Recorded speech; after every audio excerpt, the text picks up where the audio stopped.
সাহস ছেড়ে নিদিলি হব না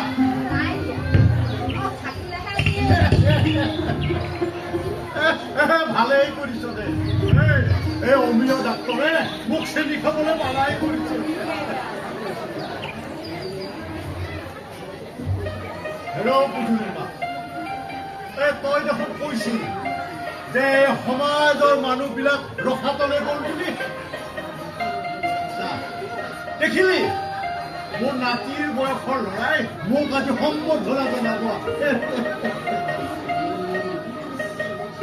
হেল্ল' মোৰ নাম লিখি তোৰ সেই পত্ৰ প্ৰেৰণ কৰিছে বুজিছ মোৰ বাবে তয়ে কচোন এই বয়সত ইয়াতকৈ আনন্দৰ কথা কিনো হ'ব পাৰে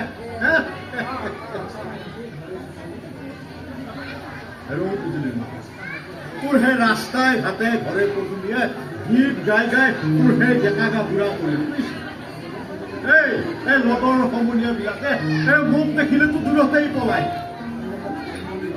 হেল্ল' পুজুলিমা সমাজত ধৰ্মটো কমা নাই বুজিছ এতিয়াও আছে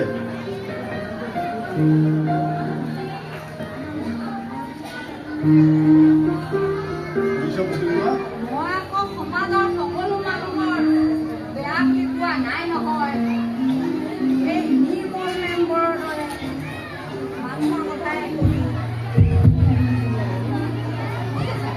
এই নিৰ্মল মেম্বৰৰ দৰে মানুহৰ কথাই কৈছো এই দিন বুলি আজিলৈকে এই ঘৰটোকে দিলো নিজৰ জীয়েকক ক'লে চাকৰি দিব আৰু নিজৰো ৰাস্তা ঘাট বাট পদূলি চব পকা কৰি লয় আৰু নিজৰ পিতেককো ঠিকাদাৰ সজালে নিজৰ পৰা কিমান বাৰ কাগজ কৰিলে শিল্পী পেঞ্চন দিম বুলি দিলেনে আপুনি কওকচোন দিলেনে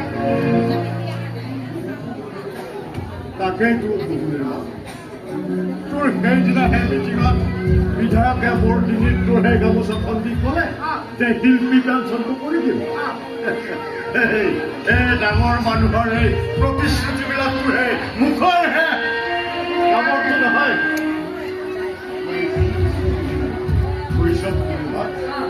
এইবিলাক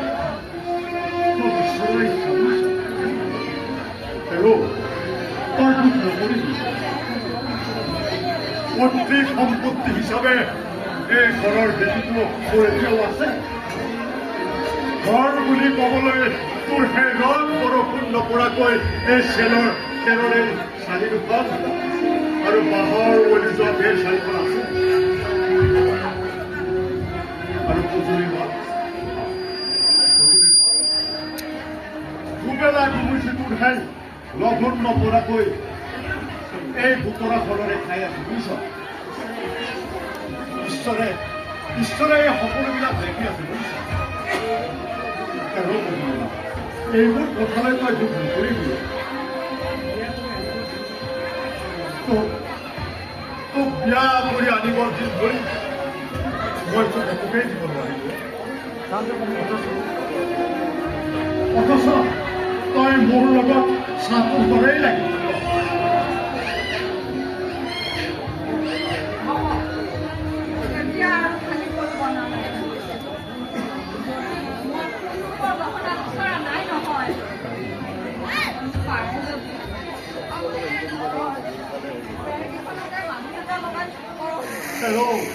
মই সেইটো নভৱাকৈ থকা নাই কিন্তু এতিয়া তোৰ সেই হাজিৰা কৰিবলৈ মানুহে নাপায় তোৰ এই চৰকাৰে যে বিনামূলীয়াকৈ চাউল দিছে বুজি পাইছ এতিয়া তোৰ হাজিৰা কৰাৰ বাবে মানুহ এজন তই বিচাৰি নাপাওঁ মই সিহঁতকে কৈছোঁ এই নেউলা আৰু দুটোকে কৈছোঁ সিহঁতে এদিন আহি এইবিলাক ঠিক কৰিব বুজিছ এটা কথা ক'বলৈ পাহৰি আছো নহয় এই যোৱাকালি যে মই সেই বজাৰলৈ গৈছিলোঁ সেই জোঁৱাইক লগ পালোঁ নহয় লগ পালোঁ পিছে কি হ'ব তাৰো আজিকালি তোৰ সেই বেপাৰ বনিজ ভাল নহ'ব আজিকালি তোৰ সেই প্লাষ্টিক চিলভাৰ আৰু এই ষ্টীলৰ বাচনে তোৰ সেই মাটিৰ বাচনক নিৰ্বাসন দিলে সি কিবা এই বেলেগ খনৰহে কথা চিন্তা কৰিছে সি কিন্তু মোৰ চাহ পানী মোৰ ভাতে খোৱালৈকে আৰু তোৰ সেই মোক যে এই ল'ৰাহাতে যে সম্বৰ্ধনা জনাব তাত কথাটো ক'লো নহয় ভাল পাইছে বুজিছ সি কৈছে সি ভাললৈ যাব আৰু আমাৰ মনত কৰিব যাব সৰু কিন্তু যাব লাগিব তই এই নাযাওঁ নকৰিবি বুজিছ এই বয়সত এই ডেকা ল'ৰাহাতে মোক কেনেকৈ সম্বৰ্ধনা জনাই আৰু তই তোৰ অন্তৰখন ভাগ কৰি যাব তই কিন্তু নাযাওঁ নকৰিবি বুজিছ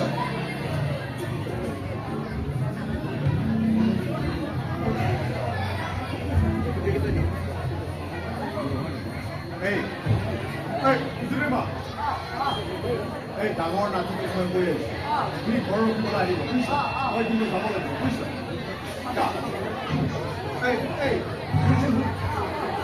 ইহঁতো আহি পাব লাগে বুজিছো ইয়াতে যিহেতু আখৰা কৰি এই দুপৰীয়াৰ সাজ কেলে মানে ইয়াতে খাব লাগে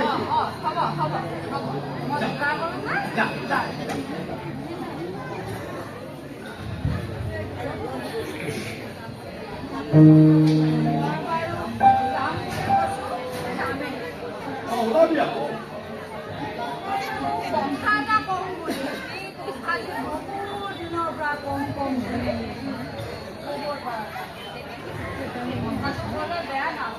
নাপাবে ক কি কথা এই বেঙাই ফোন কৰি নাথাকিবি তোৰ কি কথা আছে ক আৰু সুধিম বুলি যে পাহৰি যাওঁ কি কথা নুশুনা আৰে নুশুনা কিয় কি কথা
তই ডাঙৰ কথা সুধিব খুজিলি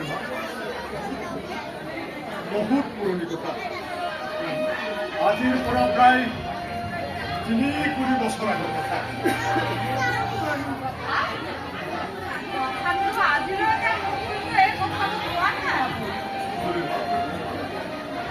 কথাবিলাক তোক মই কেতিয়া কম বুলি ভাবো কিন্তু জানোচা তই বেয়াই ক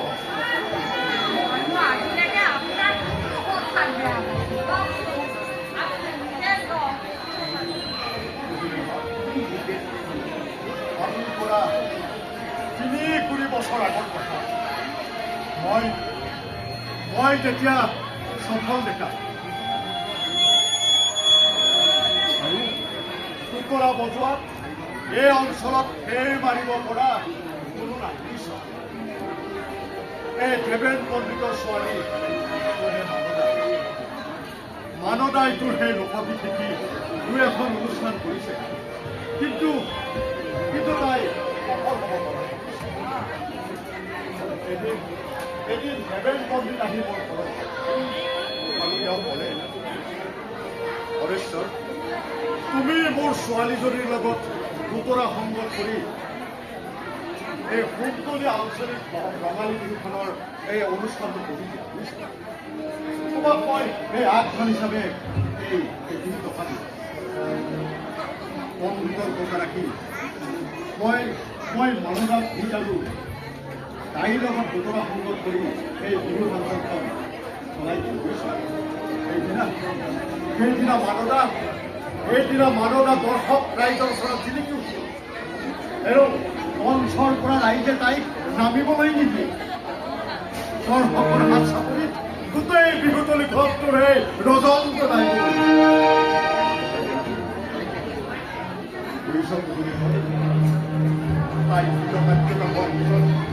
সম্পূৰ্ণ 5 বছৰ তাইৰ লগত মই একদম সম্পদ দিব কলেজতো তাই তোৰ সেই ধৰণী মণ্ডলৰ চকু পৰিল সেই মানদাৰ আৰু সেই ধৰণী মণ্ডলে মানদাৰ দিয়াৰ প্ৰস্তাৱ দেৱেন পত্নীয়ে সেই কথাটো মাষ্টৰে সেই কথাত সন্মতি দিয়াৰ পিছত এদিন মানদা মোৰ ঘৰলৈ আহি ক'লে মই যদি তাইক সেইদিনাই কৰবালৈ পঢ়ুৱাই লৈ যাব পাৰোঁ তাই হেনো মোৰ লগত যাব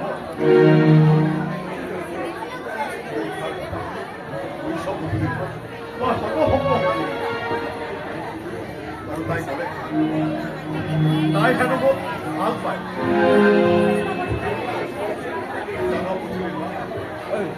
তাই যে মোক ভিতৰে ভাল পাই আছে এই কথাটো মই তাই কোৱাৰ পিছতহে গম পাইছোঁ মই এজন পণ্ডিতৰ দৰে সমাজত মান থকা এজন ব্যক্তি আৰু তোৰ সেই ধৰণী অঞ্চলৰ দৰে এজন ধনৱন্ত ব্যক্তিৰ ওচৰত ফেৰ মাৰিব নোৱাৰি মানদাৰ সেই প্ৰস্তাৱ মই একেমুখে নাকচ কৰিছোঁ তাই এতিয়া বুদ্ধি হৈছে আৰু ময়ো বুঢ়া হৈছোঁ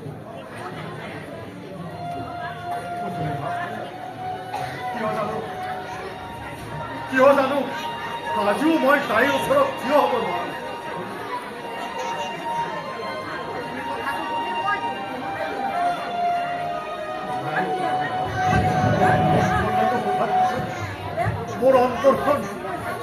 মোৰ অন্তৰখন পাতল চাতল লাগিছে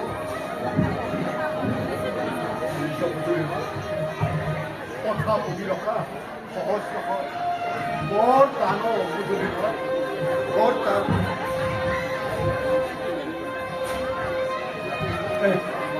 খুজুৰি বা কিহত আহিব তই ভাত পানী যোগাৰ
প্ৰদীপ অহাৰ কথাহে আছিল হয় নেকি এই ৰচন্দ্ৰ তই ইমান সোনকালে যে আহিলি আজি কলেজ নহ'ল নেকি কিয় কি হ'ল যোৱাকালি আমাৰ কলেজৰ ছোৱালী এজনী কোনো দুষ্কৃতিকাৰী ৰাস্তাৰ পৰা উঠাই নি তাইক ধৰ্ষণ কৰি হত্যা কৰি হাবিৰ মাজত পেলাই থলে অ ককা আৰু সেয়েহে আমাৰ কলেজৰ ছাত্ৰ ছাত্ৰীসকলে হত্যাকাৰীক ধৰি শাস্তি দিয়াৰ বাবে ৰাজপথ অবৰোধ কৰে ধৰ্ণা দিয়েছে ককা। হেল্ল' হত্যা কৰি যদি তোৰ সেই হাবিৰ মাজত পেলাই দিলে তেতিয়াহ'লে তহঁতে ধৰ্ণা দি কি লাভ? মানুহ যিমানে শিক্ষিত হৈ আছে সিমানে নিৰজ্জ হৈ আছে। আৰু আমাৰ দিনত আৰু পাৰ চৰাইযোৰ মাৰিবলৈ গাঁৱৰ ইমূৰৰ পৰা সিমূৰলৈকে তোৰহে মানুহ বিচাৰি ফুৰিব লাগিছে। আৰু আজিৰ দিনত মানুহ পৰাটো একেবাৰে সাধাৰণ কথা হ'ল।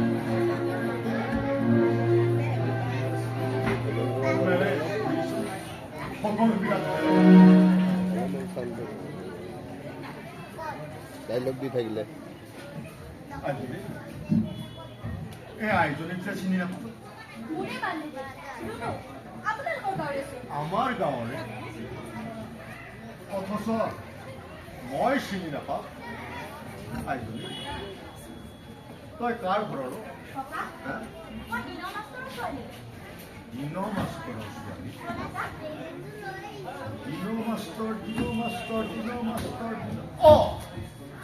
তাৰমানে তই এই ভগী সূতাৰ যে ভগী সূতাৰৰ পৰা তই দিনৰ মাষ্টৰৰ ছোৱালী। সি বৰ ভাল মানুহ আছিলে বুজিছ। এবাৰ তোৰ সেই ব্যস্তিক কিবা এটা হৈছে বুজিছ। বহুত দিন বিচনাত পৰি আছিল। এই সময়ত তোৰ দেউতাৰাই 7 কোটি টকা দিব সহায় কৰিছিল বুজিছ। বৰ ভাল মানুহ আছিল। দেউতাৰা ভালে আছিল। আমাৰ বুঢ়া মানুহ এই ভাল এই বেয়া আছো দে আৰু।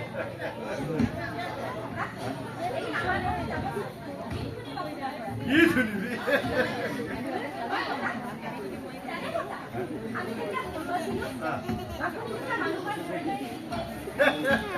আমিও আপোনাক পিছে পিছে গৈ গীত শুনিছিলোঁ।